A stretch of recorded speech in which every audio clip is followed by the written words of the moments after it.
अस्सलाम वालेकुम नादरीन, मैं हूं अरबाब चांडियो। एक दिलचस्प खबर आज मैं दे रहा हूं। जैसे ही मैं वज़ीर आला हाउस में एक तकरीर में पहुंचा तो मेरे साथ कुछ और भी जर्नलिस्ट वहां पर मौजूद थे। तो कुछ सहाफ़ियों को कुछ आवाज़ सुनाई दे रही थी। वो आवाज़ ऐसी थी कि आम तौर पर तकरीर में ऐसी आवाज़ होती नहीं है।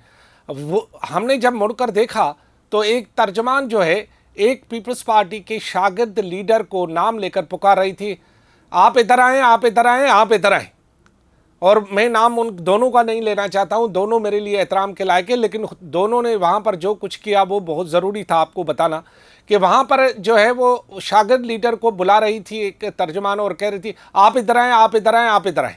फिर कहा कि आपने मेरी शिकायत क्यों लगाई, मैंने कब आपको बात बताई, आपकी वजह से जरदारी हाउस में जो है वो मेरी शिकायत वहाँ पहुँची और आपने मेरी शिकायत लगाई, जबकि मैंने आपको कब कहा।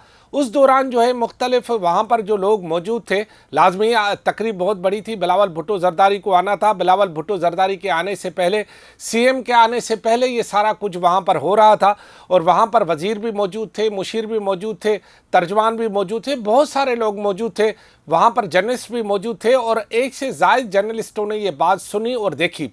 वहाँ पर जो है वो शागिर्द लीडर और दोनों को जो है मुख्तलिफ लोग इशारों से ये कह रहे थे कि ये प्लेटफार्म नहीं है, आप ज़रा इस बात को ज़रा यहीं दफन कर दें और बात को यहीं पर छोड़ दें। लेकिन वहाँ पर जो जिन्होंने ये तर्जमान ने शिकायत करनी थी, उन्होंने ये कहा कि आपने मेरी शिकायत क्यों की, मैंने आपको कब बताया, आपने जरदारी हाउस में मेरी शिकायत क्यों की, जिसकी वजह से जो है वो मुझसे पूछा गया कि आपने यूँ क्यों किया। असल में किस्सा यूँ था कि एक और तर्जमान जो है वो पहुंच गई थी वहाँ पर जो है बोर्ड ऑफिस में, और बोर्ड ऑफिस में जब वो पहुंच गई, इंटरमीडिएट बोर्ड ऑफिस यानी इंटरमीडिएट जो बोर्ड ऑफिस है वहाँ पहुंची, और वहाँ पर जो है पता ये चला कि उस जो तर्जुमान है उन्होंने जब ये बात वहाँ पहुँची तो फिर एक वज़ीर साहब हैं, उन्होंने उन पर नाराज़गी का इज़हार किया कि आप वहाँ क्यों गई। तो उन्होंने बताया कि जी मैं खुद नहीं गई थी और मुझे जो है एक शागिर्द लीडर ने कहा था कि आप वहाँ जाएं, और उन्होंने अपने बंदे भी दिए थे, मैं उनके कहने की वजह से वहाँ गई।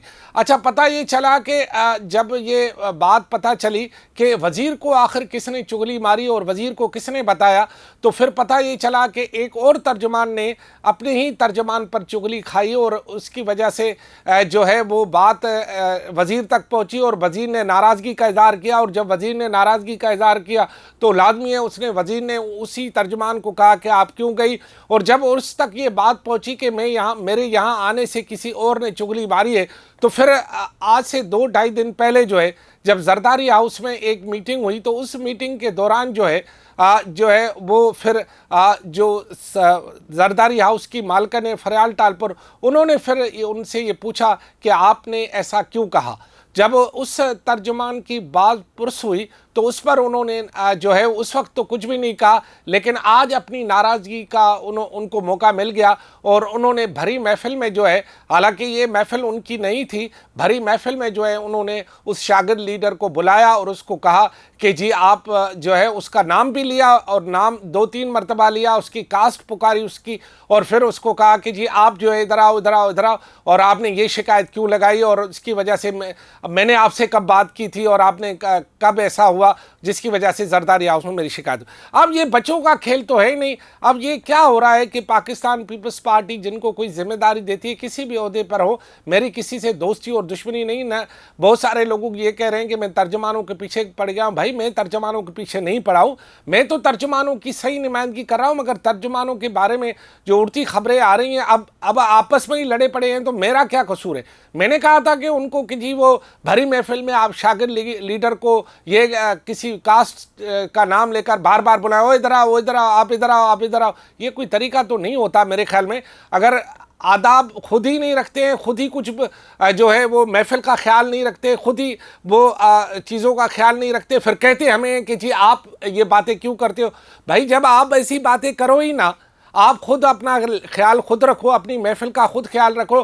پارٹی آپ کی ہے، محفل آپ کی ہے، سی ایم ہاؤس آپ کا ہے، بینیفیشری آپ ہیں، سب کچھ آپ لے رہے ہیں، بلی تنخواہ آپ کے پاس ہے، سب کچھ آپ کے پاس ہے، اس کے باوجود بھی آپ کو اتنا ضبط اور جو ہے وہ آپس میں کوئی اتنا ضبط نہیں ہے کہ محفل کا خیال رکھے کہ آپ یہ بات سائیڈ میں بلا کر بھی کہی جا سکتی تھی، یہ جو شکایت ہے اس کو ادب احترام سے محفل ختم ہونے کے بعد بھی کی جا سکتی تھی، یہ ضروری نہیں تھا، ٹیلی فون پر بھی یہ شکایت کی جا سکتی تھی، ہمارے روبرو یہ شکایت کرنے کا مطلب کیا ہمیں میسج دیا گیا کہ میں ایسا بھی کر سکتی ہوں اور جو میرے بارے میں شکایت کر سکتا ہے کہ میں اس کو یوں بھی پکار سکتی ہوں؟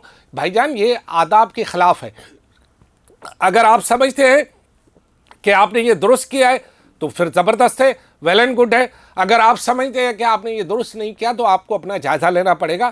میرے خیال میں کسی بھی شخصیت کو آپ مجھے بھی اس طرح نہیں پکار سکتے اور نہ ہی کسی کو اجازت ہے کہ وہ ہمیں اس طرح پکارے، اور اگر کسی نے اس طرح پکارا تو ہم اس کا جواب اس طریقے سے دے سکتے ہیں. لیکن میں یہ کہہ رہا تھا کہ آپ کو محفل آپ کی، پارٹی آپ کی، سب کچھ آپ کا، وہاں پر آپ اس طرح اپنے ہی پارٹی کی کسی نوجوان شخصیت کو اس طرح پکاریں گے اور اسے یہ گلا کریں گے بلند آواز میں کہ آپ نے میری شکایت کیوں کر دی. تو بھائی بات یہ ہے کہ اگر آپ نے یہ بات نہیں کی اس شخصیت سے تو پھر ڈانٹ کیوں پڑی آپ کو؟ اگر آپ کو ڈانٹ پڑی ہے تو کوئی بات ہوگی، اگر بات تھی بھی یا نہیں بھی تو اس کو الگ سے رکھتے. تو میں برائے مہربانی یہ کہہ رہا ہوں کہ آپ اور کچھ خیال نہیں کرتے تو اپنی لیڈرشپ کا خیال کریں. لیڈرشپ کے آنے سے پہلے اس طرح کی باتیں کرنے سے میرا خیال ہے کہ تماشا بنے گا، اور اگر کوئی لوگ جو ہیں اس طرح کی باتیں کرنا چاہتے ہیں تو بھلی کریں. لیکن میں نے پھر بھی آپ کا لحاظ کیا ہے، نہ کسی کا نام لیا ہے، نہ کسی کی بات کی ہے. شکایت جہاں ہوئی ہے وہاں پر یہ شکایت کرنے اور لینے دینے والے سب پارٹی کے لوگ ہیں، اور تنبیہ کرنے والے بھی پارٹی کے لوگ ہیں. جو لوگ انٹرمیڈیٹ میں گئے وہ بھی پارٹی کے لوگ ہیں، اور ان پر جس نے ناراضگی کا اظہار کیا وہ بھی پارٹی کے لیے، سب پارٹی کے لوگ ہیں اور سب آپس میں ہیں. اس کا مطلب ہے کہ آپس میں کسی کی بنتی نہیں ہے، اور جب بنتی نہیں ہے تو پھر شکایتیں ہم تک پہنچتی ہیں. اور ہم نے تو آج کا کانوں سے سنا اور آنکھوں سے دیکھا، مزید میں کچھ بھی نہیں کہہ سکتا، کیونکہ اس بات کو تو نہ کوئی وہ جھٹلا سکتا ہے جس کو وہ کہا جا رہا ہے، نہ وہ جھٹلا سکتی ہے جو وہ کہہ رہی تھی. لہذا میں یہاں تک بات رکھوں گا، کیونکہ بات زیادہ بڑھتی ہے تو پھر لوگ کہتے ہیں کہ آپ ہمیں لڑانے کے پیچھے اور آپ ہمارے باتیں جو کرتے ہیں.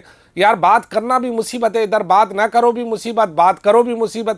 ہم آخر کس طرح اگر اپنی آنکھوں دیکھی اور کانیں سنی بات کو ہم کس طرح جھٹلا سکتے ہیں؟ حالانکہ جب اس شاگرد لیڈر کو بولا گیا کہ کیا ہوئی بات تو اس نے کہا کچھ نہیں. لیکن اس کے کچھ نہ کہنے سے کیا ہوتا ہے؟ جو کچھ ہو گیا سو ہو گیا نا. تو لہذا گھٹ میں کم سے کم سی ایم ہاؤس کا تو خیال رکھیں. کچھ چیزیں ایسی ہوتی ہیں جہاں پر چپ ہونا ہی بہت بہتر ہوتا ہے. کبھی کبھار سائیڈ پہ لے کر ہی وہ بات کی جا سکتی ہے. اگر آپ سرے عام باتیں کریں گے تو سرے عام باتیں تو ہوتی رہیں گی. میں اجازت لوں گا کیونکہ میں اس معاملے میں زیادہ پڑھنا نہیں چاہتا. سر میں نے آپ کو آگاہی دی کہ آج سی ایم ہاؤس میں پارٹی کی لیڈرشپ کے آنے سے پہلے ہوا کیا. خدا حافظ.